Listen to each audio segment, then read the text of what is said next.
Welcome to the city of Greenville. They lined up how many witnesses? 95. Oh, my God. That's just all the statements.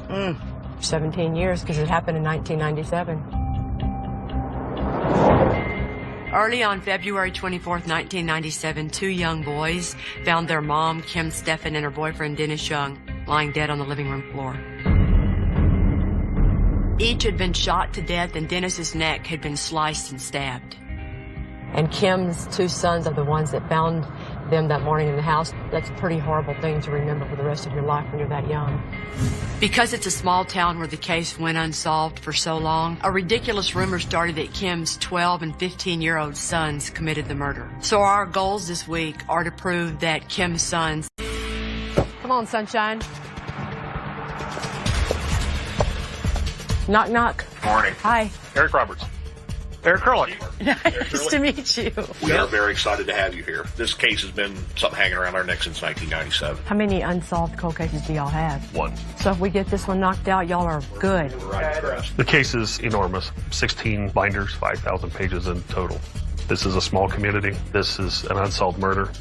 To say that it was a black eye for the department would be an understatement. What do y'all want us to call y'all all week? Eric. You can call me anything you like. You can call you Lonnie anything you like too.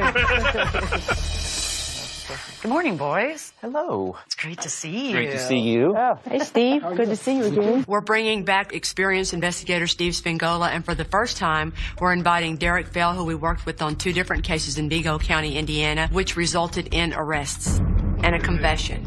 I walked in the house, I grabbed the knife, and I walked right over and I killed her. We turned Derek into a believer on how to solve cold cases. Did you ever see Erica like this? He knows how we put all of the little pieces together, I'm just racking my brain on this. and we are so excited to bring him on our team. This would be this 6-foot cord. It's extended as far as it'll go. It is such a cool thing. We get to meet all of these bright, very talented investigators all over the country in these little towns, and now we can invite all of them to come work with us on all of our cases, kind of like paying it forward. I've never seen a case researched to this degree. It's just incredible. I guess the one that sticks out the most is that, 2 young boys found their mom, and they were separated because they both had different dads. Lost their mom, but they kind of lost each other. They did. They have each other now. For that scene to be found by 2 kids is Yeah, it's pretty horrific. Is this a picture of Kim with her 2 sons? that had been a couple years prior to the event, yes. She was 38, right? Correct. Kim had just left her husband, Bob Steffen, a couple months before she got in a relationship with Dennis Young. This is a cool picture. Where'd you get that? From the family. Dennis Young, who also went by the name Denny, was a 55-year-old widower with several grown children. He lived in Greenville most of his life, and he was really well known in the community. Dennis worked at a gas station as a manager. He was the type of guy, if you went in there every day, you had cigarettes or whatever, he would have you rung up before and your cigarettes ready for you because he just knew everybody. So what do y'all want to put down for our date of murder? 23rd would be the death, 24th is the discovery. At Dennis's house. At Dennis's, yes. The 2 boys, they had not heard from their mom. They got a ride, they went to the house, they went to the back door, found the jar, walked in, and then discovered the bodies. On the living room floor were Kim and Denny, both dead, with Kim resting on top of him with her hand still clutching his pants legs. Kim was shot 3 times in the torso area, puncturing lungs, liver, and kidneys. Mr. Young was shot twice. Later was determined it was by a .22. The firearm later on we determined was actually taken from the male victim. He had a gun cabinet. One of the most significant things when they were doing the crime scene is they found some significant inflictions upon the male victim, 10 deep incision wounds. Dennis was stabbed repeatedly in the neck, and while the gun that shot them was never recovered, the knife was found at the crime scene in the kitchen sink. But the only blood or DNA on the knife was Dennis's. So he was cut after he was shot, which is weird.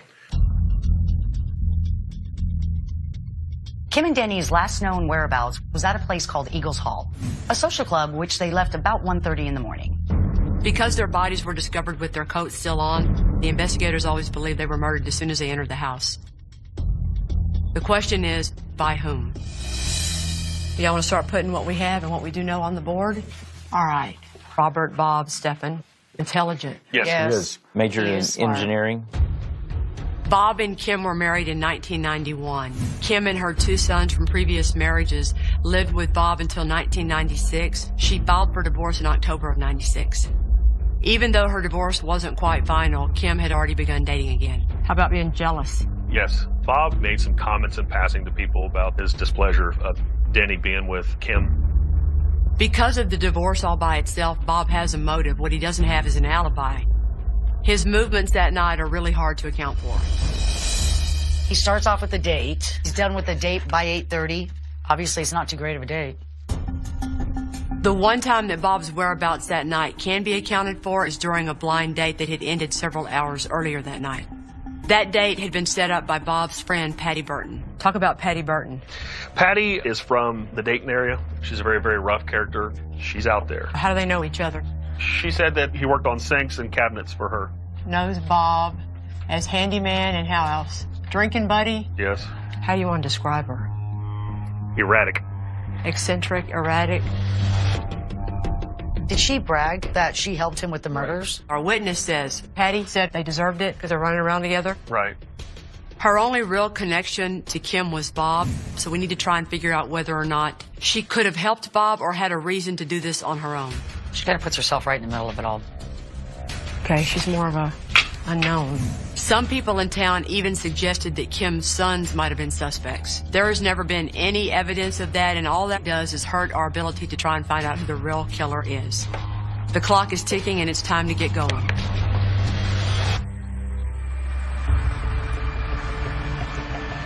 This case is unique because we're going to meet the family members of two different victims. Hi there. How are y'all? Good. Good. How are you? Good. Hi, Eric. Hey, how's it going? It's going good. How old were you when your dad got murdered? 27. What was he like? He was wonderful. He was a good father, good husband, good grandpa. He was my best friend. I mean, sorry. He didn't deserve what he got. Summing up, he was about the best guy you'd ever want to meet in your life. He ran the Speedway gas station here in town, and people would just stop in every morning on the way to work just to see him. He'd give his last dime to a stranger. I miss him just like it was yesterday. There's just the two of you, two kids? Mm-hmm. Talk about your mom. She wanted to get her degree to be an accountant and make good money to be able to support me and my brother, and she did one heck of a job doing it. Between her and Denny, they're the best people I've ever known. Now that I have two kids on my own, I get to see them, not have a grandmother. You just got to do what you got to do to make it through life. I mean, I got my two beautiful girls, so I know my mom would want me to take care of them. How have y'all gotten along, the two families? Well, we'd seen these boys here for years, but, you know, we get along. Everybody's went their separate ways, so. It's kind of a calamity that throws your two families together. Yeah. Yeah, when you only got one thing to talk about, it's bad. Sometimes it's not good to be around. The first people to discover the bodies that Monday morning were Jamie and Jackie, who had been staying with their aunt that weekend. Okay, so how do y'all find out what happened? Our uncle woke us up. He was getting ready to go to work, and he woke us up and said, "Your mom's not home yet." And I'd called Denny's house on Sunday. It was ringing busy all day. Well, then when I called back again on Monday, it was still ringing busy, and that's when I was like, you know, something's not right. And I was like, just take us over to Denny's house. We parked on the street. I remember him saying that the door was locked, so I walked around back, and the back sliding glass is open about 3 inches or so, which was unusual because Denny never left that door open. I walked in, and that's when I seen them both laying there on the floor. My mom was reaching out, grabbing onto Denny's pants leg as she died. That is like a photographic memory. I remember all of it. Anyone can see that this crime has been devastating for the family. And from early on, Jamie and Jackie in particular have always thought that Bob's a potential suspect. I wanted to do my own vigilante justice, but Eric won't let me. It's pretty heartbreaking that you don't just have one family, but two devastated by this horrible crime. Patience, just a little bit. Okay, I'm so sorry. Very nice to meet you. Thank you guys. You're very welcome. This has been a long haul. We need to try and find the answers this week, not to just solve this case, but to try and heal and bring two different families together again.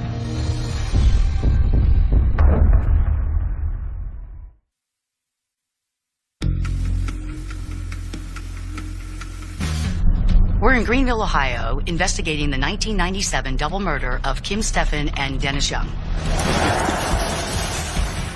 The rumor around town that Kim's sons murdered their own mother and Dennis is outrageous and unfounded.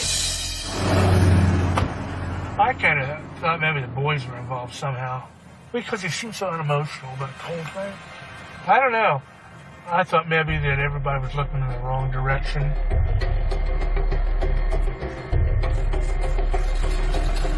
I've never really thought it was about Stephen. I've always thought that those boys had something to do with it. Okay. The younger one talking about how he wanted to blow Bob away. He has some anger then, and he's got a lot of anger now. We still need to eliminate any possibility that two young boys could commit this murder. Re-examining the crime scene is going to offer up some clues to that. Kim and Denny were seen out at local bars on that Saturday, as late as 1:30 a.m. We believe they left together in Dennis's car to head back to Dennis's house. More than 24 hours later, they were found dead. We need to determine what happened inside that house and how our killer or our killers executed the crime. Morning. Hello, gentlemen. How's it going? Good. You ready? What's up, Eric? How are you? Good. We know it all started in the back, so how about if we head back there? Sounds good. We're entering the rear of the residence where we know that the telephone box, the wires had been cut. One of the first unusual things discovered is that the phone wires on the outside of the house were deliberately cut, potentially before the killer even entered the house. They were cut here, both the telephone and the cable. It tells you whoever did this really thought out what they were going to do next and wanted to eliminate the possibility of anybody being able to call for help. We know that this back slider had been pried open. That's our point of entry. Are those hard to pry open? No, it's like you can pop them. It's one of the biggest point of entries in any burglary. Really? Is a slider. After the killer entered through the back door, they passed through a small den-type area into the hallway, passing the kitchen and the guest bedroom. This would have been the spare bedroom where the gun cabinet was located. The gun cabinet would have been right here. We do know that there was a firearm missing from that cabinet. You can't see that gun cabinet from here. No. Not unless you go in the room where y'all are. A killer with this much premeditation usually isn't going to show up without a weapon. But a smart killer might have seen Dennis's guns and realized one of those would be untraceable to them. A .22 is not going to be as loud as a higher caliber gun. That may have been one of the reasons why he chose the .22 versus some other larger weapon. Now, one of the things that did happen in here, the person took the gun right out of the cabinet and literally just put it right into the pillow and did a test fire just to make sure it would even work. So there was a bed in that room with a pillow on it, and he just used that pillow? Correct. It had a bullet hole through it. And then right by you is your thermostat, which is also one of the things that we know was turned up to about 90 degrees. The temperature in a room can affect the decomposition rates of a body. So one theory to explain the temperature set on the thermostat is that our killer might have thought they knew enough about forensics, cranking the heat, thinking they would confuse investigators to the time of death. One of the first things that people did notice the minute they walked in the house was just the amount of heat going through here. Well, although it is wintertime, 90 is a bit hot. Now, if we move into this front area. Okay. And this area here is where the bodies were discovered by Kim's boys. Denny would have been laying this way. Kim would have been laying this way, her head on his leg. While the medical examiner was not able to determine a specific time of death, the fact that both victims were found in the living room with their coats still on leads us to believe that they were shot upon entry after returning home Saturday night shortly after 1:30 in the morning. And if you add everything we know together, you can try to recreate potentially what happened that night. Logical place for our suspect to be is in the living room where he can watch through that window. Dennis and Kim come home. They park the car in the garage. They come through the laundry room, which leads into the living room. They still have their coats on. So now you guys walk in. Here comes our suspect around the corner. You're stunned. Dennis gets shot. Shot again. Collapses onto the dining room floor. Now, Kim. First shot. Second shot. The last shot. Your lungs have been hit, internal organs. You are filling up with blood. It's getting hard to breathe. You either choke or do a very hard cough. Blood goes onto this box in the plant. Now, Dennis is not deceased either, though. But now here's the deal. Our gun no longer has any cartridges left in it. It's a 6-shot. Our suspect goes to the kitchen where he gets a knife.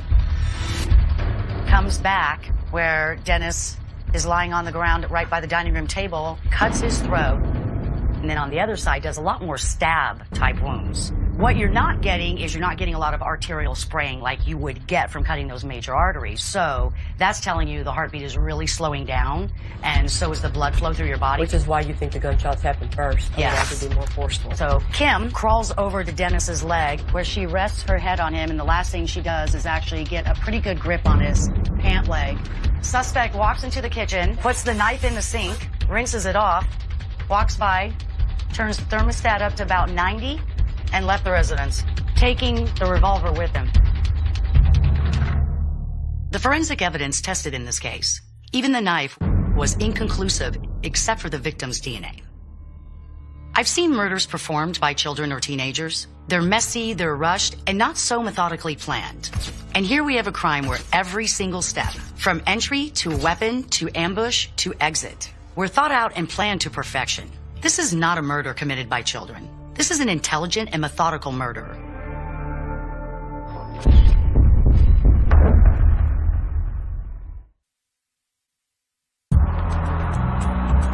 In 1997, Kim Steffen and Denny Young were ambushed and shot to death in Denny's home. Our goal is to try and piece together all of the events that led up to the murder. We're talking about that old 97 case. That's what it's about, the murder? Yeah. Beginning with the status of the relationship between Kim and Bob at that time. Hi, how you doing? This is Derek Phillips. There are over 90 people to talk to. With a cold case, you can read all the case file you want. All right, who lives here? Mr. John Thompson? Yeah. It's very important to be able to make contact with these people. Everything's just kind of words until you sit there face to face with somebody. Kim said he's crazy. She's scared to death of him. Did you hear that from someone else, or did Kim actually tell you that? Directly from her. She didn't like the way he treated the boys. She talked about the bruises and being slapped around. Kim filed a domestic violence report against Bob in October of '96, and we have witnesses who give us pretty good indication that Bob was violent. But how far would he have taken that abuse is the question. Hello. Hi, this is Detective Roberts, Greenville Police. May I speak to Shane? You are? Shane was Kim's brother-in-law, and he also visited her in October of '96, right before she filed for divorce. Very miserable. She was just in real bad marital status. Okay. What did she tell you? She told us that she was leaving him. There's no way to patch things up, she said. And she wanted just to be as far away from him as possible. The following day, he accused her of screwing around on him. He's waving a gun around, telling her he's going to kill her and her kids if she leaves. That's what she told us directly. Okay. Said they'd burn everything she owns if she left that house. Okay. Did you hear that, or just Kim told you that? Kim told us that. Okay. Then he had the telephone wires unhooked from the home, disabled the car where she couldn't sneak out and get in the car, and said she couldn't have no contact with the outside world. Okay, how do you know that? Out of whose mouth did you get that information? She's restricted to the house. Kim. Okay, what'd she tell you? What'd she say? He said if we leave, he's going to kill us. Shane remembers pretty much everything right off the top of his head, which to me is a good indication that he is being truthful. Shane, I can't thank you enough. Thanks, Shane. Thank you. Look at this. All these things that he told us that are straight out of Kim's mouth that he can testify to. Freaking fantastic. By all accounts, Kim was justified in fearing Bob after she filed for the divorce in '96. But we also need to try and figure out what Bob was thinking back then. Hey, are you Deanna? I'm Detective Eric Curl at Greenville Police. All of Bob's friends back then pretty much go back to the social clubs and places they all hung out at back then. Deanna Young was a bartender at the American Legion where Bob went all the time. Sometimes he would come in and would just be quiet, and then the next time he would come in, he would get drunk and carry on and on and on and talk when he was angry and bitter. He was just a man in a bar drinking, trying to get over his woman problems. Seen that a lot. I'm going to jog your memory. And you told me that several times he went past her house 2 or 3 times to look and see whose car was there. This is true. It was around the time that he told me that he was thinking about committing suicide. He said he had a gun just sitting there loaded up to his head. So Bob told you that. Sounds kind of bad.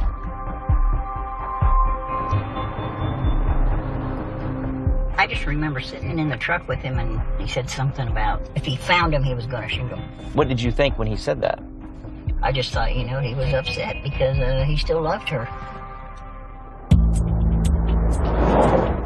Bob's anger and jealousy about the divorce are very strong motives, but we also need to know what he was thinking on the night of the murder. One of the few people who did see Bob that night was the person Bob had the blind date with, who Patty Burton set up, whose name was Dana. How did you know Patty? I took care of her husband. Okay. I was a nurse at Good Sam at that time. Okay.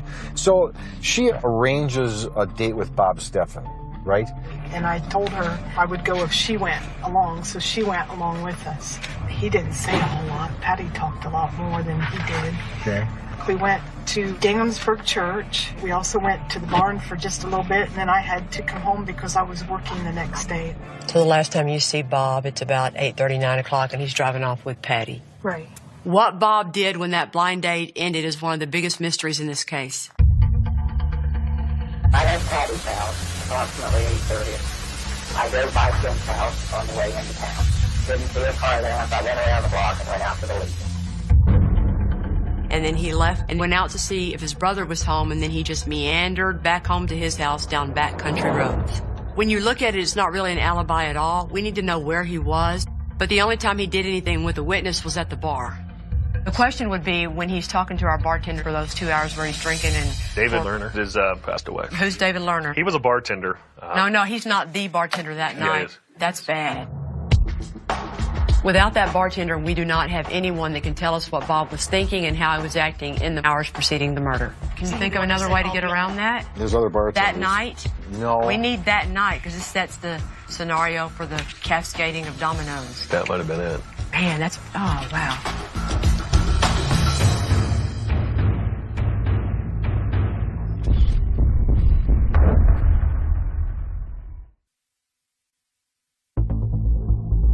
Our investigation of Bob Steffen has stalled. This is Eric Bell. Hi. Who's helping me? Nice to meet you. But there is another witness. Where do you want me? Right there in the orange chair. All right. An informant who came forward several years ago after a conversation with Patty Burton. I didn't know anything about the murders. I didn't know anything about these people. So who's all there that night when that... It was Scott, me, and Patty. Is that the first time you met Patty?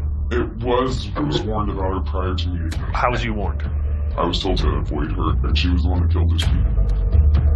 And I didn't believe it. But then when I actually met her, she came over, we was all sitting around smoking weed, and the conversation came up, and I was like, no, you're just joking, like, whatever. And she goes, no, I did it, and that bitch got all she deserved. And you're talking about the murders of Dennis and... Yeah, I remember that coming out of the conversation, and the fact that she was adamant about doing it. And I believed her when it came out of her mouth.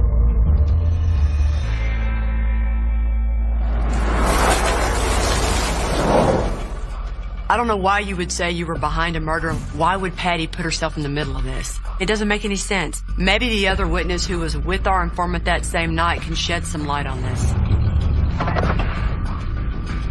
There's Scott, I make contact.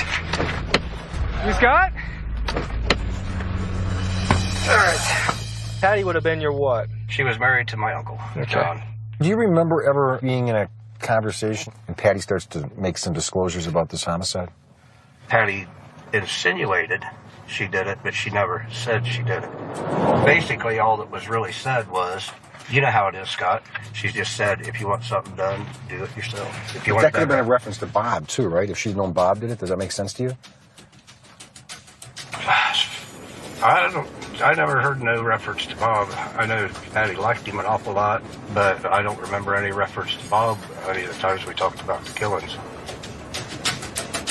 Scott's statement doesn't exactly match, but there's no reason why our informant would make all this up. Hopefully we'll find her in a condition that she can talk. The problem is there's no real true motive for why Patty would kill Kim and Denny, who never did anything to her. Maybe if we can surprise Patty at her house, we can catch her off guard and get some final true answers. See, that house right there is hers, so I was hoping this drive right here maybe. Yeah, nobody meeting us with guns in our hands, so far we're all right. I went to church Sunday, so if we go to meet the Maker, I'll say a prayer for you. Yeah. That house right over there is hers? Yeah. How you doing, you Patty? Wonder if you had some time to talk with us here today. Really, there ain't nothing I can tell you. They tried to interview Patty on numerous occasions, and she becomes very defensive. Here, we needed just some small details. We just want to go over the story. Can we go in the car and sit down and talk? Because I got to look at my notes. Go and have a seat up in front of the car there. It's a nice car, nice and comfortable. Our strategy was basically to be very friendly to her and get her into the car and talk to her. What do you want to know? I ain't got nothing to hide. They got her in the car. I heard that your car was at Lori's. And she said, did you know that the police want to talk to me? Uh-oh. Do you ever remember being in a house with Scott? And maybe you were talking a little bit about this incident? Would you have ever made a comment that maybe A, she got what she deserved, being Kim? No. You wouldn't have said that? No. And B, maybe that if you would do this, do it by yourself? No. Let me ask you this, okay? Yeah. Would you have ever said, maybe it's the marijuana talking, that you were involved with this murder? No. Okay. Scott Myers is a liar. It could be. I'm not saying he's honest. Okay? He's not. And that's why we're coming talking to you. Just clear some stuff up here, okay? He's the one that started all this. Okay. How did you meet Bob? I met Bob at the Eagles. At the Eagles. Found out they did little handyman jobs. What'd you think of Kim? I thought she was a little bit flighty because of her relationship with Denny. So you meet Bob in the process of being divorced, right? And then you set him up with Dana. Yep. He said, all I want in my life, he says, is a good, decent woman that won't run around on me. And he said, do you know anybody? I said, actually, I do. Me and him smoked a joint. And so I fixed him up with Dana. Bob comes over here because Dana doesn't want to go by herself, right? Is that how this night starts off? No, I don't know if he picked her up at her house. They didn't go in my car. I didn't go. No? Did Dana? Because I thought Dana was a little bit apprehensive about going by herself. All I can tell you is that they went out. Did you go with him to church? No. Did you go to eat with him later? No. You didn't? No, they went. She did go with him, right? Yeah. Well, this is crazy. So is she trying to act like the night never happened?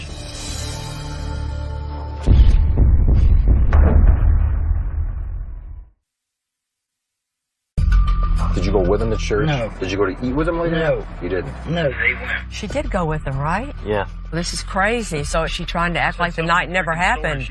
Both Dana and Bob say that Patty was on that blind date, so I don't know if Patty's lying about that or she just really doesn't remember. So, Bob, does he come back here? Do you remember that after the date? I think we talked about it later. We probably smoked pot.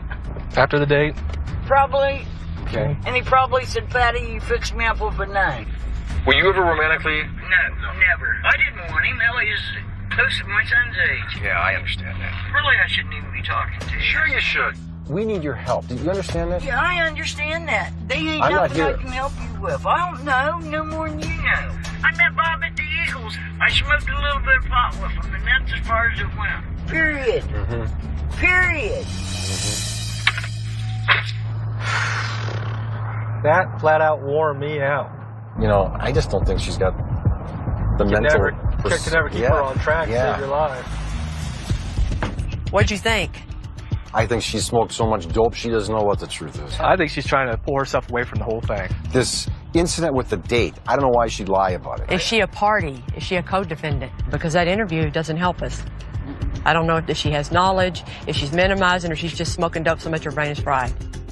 Talking to Patty really wasn't very helpful, and we have nothing else concrete to show that she was involved in these murders. Our concern is that every moment we spend trying to figure out if Patty's involved takes away our focus on whether or not Bob had anything to do with this. So there's the case with Patty. Maybe Bob Steffen will say something on her. How you do Bob? You gonna bring him in? I would not go to his house. I'm telling you that flat out. Why? There's no way I'm gonna pull in that driveway. Would you think calling him, and you think he's going to come in from calling him? I don't know. Heck no. But my whole point is, he knows we're in town. He knows what we're driving, and as soon as he pulls in that driveway. You think he'll start shooting?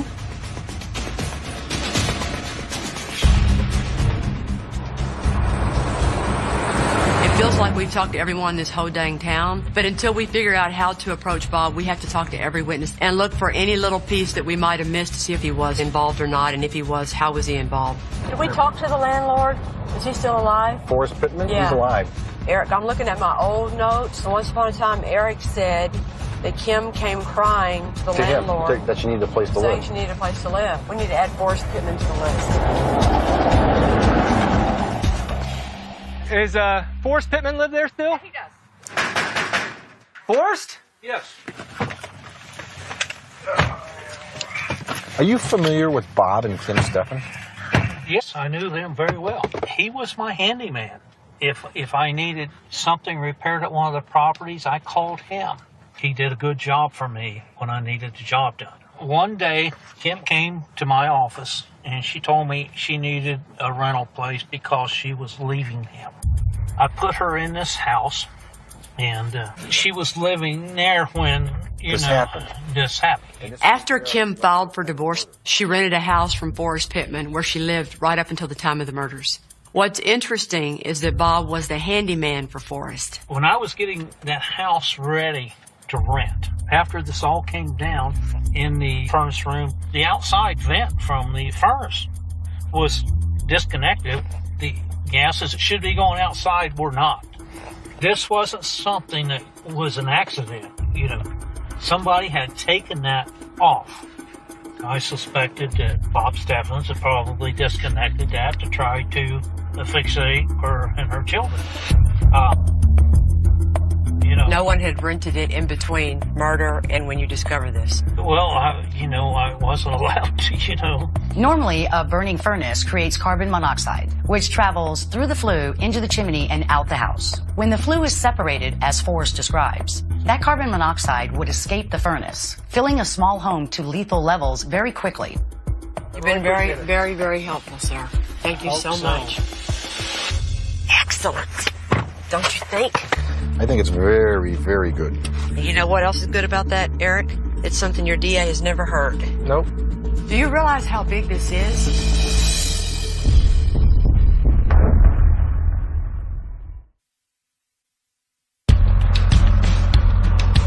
After interviewing all the witnesses in this case, the only person left to question is Bob Steffen. It seems like it might be too dangerous to try and approach him face to face, but talking to him could be crucial, so we have to try. Hello? Hi, Bob? Yeah? My name is Steve Spingola, and I'm up here working with the Greenville, Ohio Police Department, taking a look at a cold case that involved your ex-wife. Would you be willing to sit down, sir, and talk to me a little bit about this case?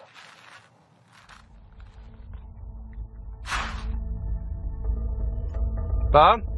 Hello? Is it still taken? Yeah, he hung up. I'll try it again? Yeah. Hello? We are not available now. I think that was a no. What do you think, Eric? I think that was about as big a no as you can get. Wow. What are y'all's thoughts now on whether or not Patty Burton should still be on the suspect board? I don't believe she did this. I think she may have said crazy statements at times, but I don't think she was a key player in it at all. Steve? She doesn't have the skill set to come at this. Between inconsistencies about what Patty said about the murders, Patty's state of mind, and the fact that there is no physical evidence linking Patty to the murders, not only is there not really a strong case against Patty, there is no case at all. Look at this board with all the things against Bob Steffen. All these people have little pieces of the story to add to our case. The evidence shows that Bob Steffen was abusive to both Kim and her boys and even reportedly made threats with firearms. She talked about the bruises and being slapped around. Bob had a motive. When Kim left him, he was enraged and jealous, and according to our witnesses, there were threats being made. He's waving a gun around, telling her he's going to kill her and her kids if she leaves. Bob has no alibi, and he even admitted to driving by Kim's home that night. And finally, we have evidence that Kim's furnace was tampered with in the days before the murder. The same apartment where Bob served as the handyman.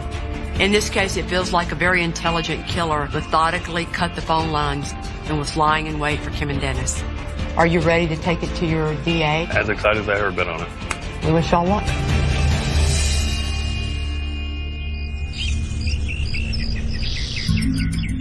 The next day, Eric and I spend the morning meeting with the DA. He listens to everything, all the evidence and all the statements to help make the decision. Now it's time to tell the family what he's decided. You know what you're going to tell him, Eric? Yes. Before we tell what the DA has decided, there is something we need to address. This time, Denny's son, Dennis, is joining us. Like some of the other people in town, we've heard that he also suspects Jackie and Jamie in these murders. So we just want to talk to him before the boys show up because we want him to spread the word that they had absolutely nothing to do with this. Hi, Eric. How we doing? Good. Hi, Yolanda. Hi, how are you? I'm wonderful. How are you? Good, thank you. Okay. It has been a long several days. Just on this side, there's been accusations. Why aren't we looking at the boys? The crime scene is very sophisticated and really thought out, not what a 12 or 15-year-old would do. It would be so sloppy. Yeah. Those boys would have wanted to kill Bob, not their own mother, and certainly not Dennis. Out of the 16 pages that we presented to the prosecutor, there's no evidence at all that a child committed this crime.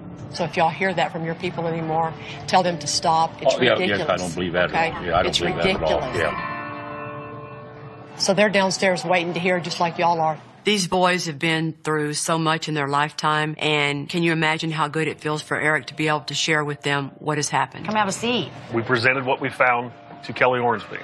He is more optimistic than I've ever seen him before, and as expected, I knew that he was not going to give an immediate response. He's going to review what we have.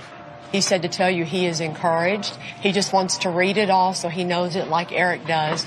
It's the furthest progress it's ever been in all these years. The only thing I would tell y'all is once he's read it all in a couple of weeks, all of you need to pick up the phone and call him and tell him you're waiting to hear. You're waiting to hear, you're waiting to hear. Did you guys talk to Bob? We tried. Tried? He's not a good man at all. No. We lived with him for long enough to tell. Joy, you okay? Yeah. What are you thinking? I'm okay. You okay? That's a good cry, right? It's a good cry, okay? Because it's all good. Hey guys, I'm Dennis. So last time I met you guys, you were 12 and 15, so it's been a long time. Nice to see you. I see you guys growing up well, huh? I want to see resolve. You know, everyone does, and somebody missed. And I know there'll be resolved someday. Somehow there will be resolved. Be patient just a little bit longer, okay? Call in about 10 days, you call that DA, okay? This is the first time in 17 years there's been actual hope. I mean, it's been so long, I just kind of thought nothing was really even going to happen, and completely changed my outlook after today. Maybe we'll see each other again shortly. I'm sure we will. We hope the DA will move forward with this case.